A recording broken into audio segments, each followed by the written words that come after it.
Hey guys, how's it going and welcome back. So today we'll be taking a look at a product from Steelseries. It's popular to this day. It's the Siberia Elites. The Siberia Elites are part of the Siberia line and have received massive success as well as reception in the massive gaming community. Well, tracing back its DNA, it started off with the original Siberias, moving on to the Siberia V2s, and due to its massive success, Steelseries thought of this, the Siberia Elites, which basically added more premium materials as well as build and fixed what the V2s lacked. In this case, it also means that the price has also received a premium increase due to the materials used. Well, it all boils down to this, whether or not you want a gaming headphones with all these extra gaming features, as there are definitely headphones out there in the same price bracket that could give it a run for its money. In terms of aesthetics and DNA, it has that Siberia feel with the suspension system headbands right here. And instead of plastic in the V2s, the support bands are now made out of metal. Moving on to the ear cup and the headband, they are made out of memory foam lined with real leather, so you won't actually sweat around the ears, which is good. Compared to the V2s, the ear cups actually get a boost right here. It's much more cushiony and they actually feature looking like earmuffs for Eskimos or like marshmallows, especially the white one.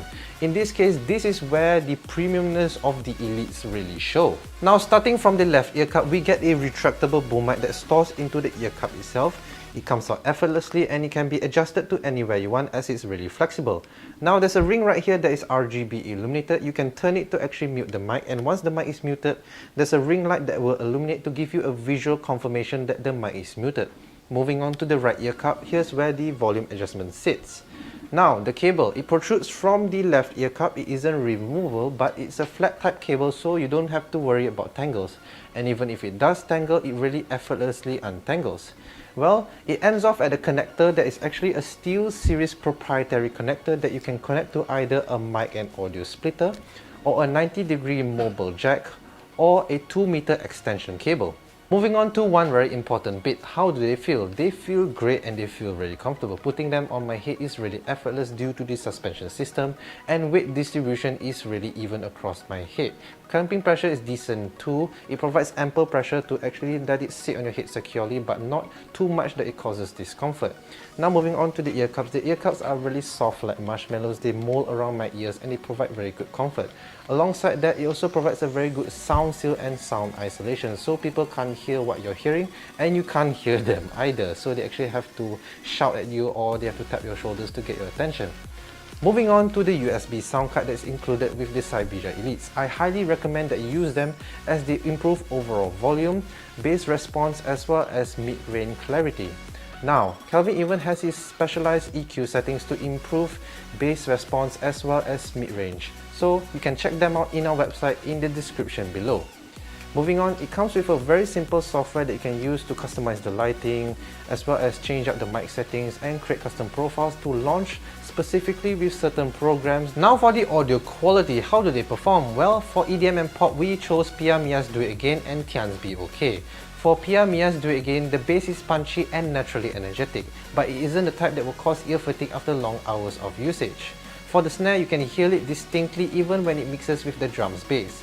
For Tian's Be Okay, the low frequency is very notable. You can hear it and feel it well, and there are no distortion and it doesn't eat into the mid-range. Moving on with vocals and instrumentals, we went with Ed Sheeran's Touch and Go and the XX intro. For Ed Sheeran's Touch and Go, the guitar picking is sharp and clear, though vocals are slightly muffled and the mid-range depth is somewhat limited. Well, for the mid-range itself, it was good, except that it lacks sparkle towards the upper, mid to high range.